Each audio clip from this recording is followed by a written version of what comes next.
YouTuber రచయిత బొగ్గుల శ్రీనివాస్ సంబంధించిన మృతి కేసులో సంచలన విషయాలు బయటపడ్డాయి. అసలు శ్రీనివాస్ది అది యాక్సిడెంట్ కాదు, పక్కాగా స్కెచ్ గీసి హతమార్చినటువంటి ఒక విషయంగానే పోలీసులు నిర్ధారించారు.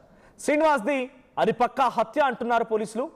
శ్రీనివాస్ని నీటిలో మునిగినా కూడా ఆయన ఒక నిజంగానే అన్ఫార్చునేట్గా ఆ కల్వర్ట్ని ఢీకొట్టి ఆ పాలేరుకు సంబంధించిన ఆ మినీ ట్యాంక్ బండ్లో పడిపోయింది అనుకుంటే, ఒకవేళ సడన్గా పడిపోయిన వ్యక్తి డెఫినెట్గా శ్వాస తీసుకుంటూ ఉంటాడు. ఆ శ్వాస తీసుకునే క్రమంలో ఊపిరితిత్తుల్లోకి పెద్ద ఎత్తున వాటర్ చేరుకొని ఉంటుంది. కానీ ఇక్కడ ఎక్కడ కూడా ఊపిరితిత్తుల్లో నీళ్లు లేవు. అంటే ఆయన ఆ వాటర్ ట్యాంక్లో పడిపోక మునిపే, ఆ చెరువులో పడిపోక మునిపే ఆయన ముందుగానే చనిపోయాడు అని నిర్ధారించుకున్నారు. దీంతో అనుమానితులు ఇద్దరిని కూడా గుర్తించారు పోలీసులు. ఒకరేమో తన మిత్రుడు వేణుమాధవరెడ్డి. సో పోలీసులు అదుపులోకి తీసుకున్నట్టు తెలుస్తోంది. ఒకరిని మరొకరి కోసం గాలిస్తున్నారు.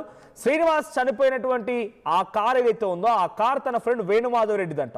కొంతకాలం క్రితం శ్రీనివాస్ పేరుతో జిఎస్టీ ఖాతాను తెరిచాడంట వేణుమాధవ్. ఆ జిఎస్టీ ఖాతా మీద 60 లక్షల రూపాయల జిఎస్టీ పన్నును ఎగ్గొట్టేశాడట. దీంతో జిఎస్టీ అధికారులు ఏం చేశారు, శ్రీనివాస్కి నోటీసులు పంపారు.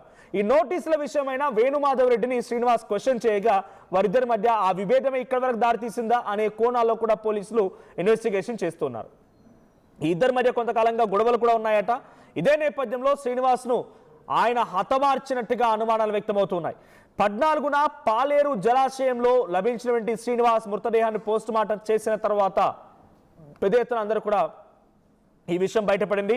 అయితే గతంలో బొగ్గుల శ్రీనివాస్ పవన్ కళ్యాణ్ హటావో పాలిటిక్స్ బచావో అనే పుస్తకాన్ని కూడా రాసుకొచ్చారు.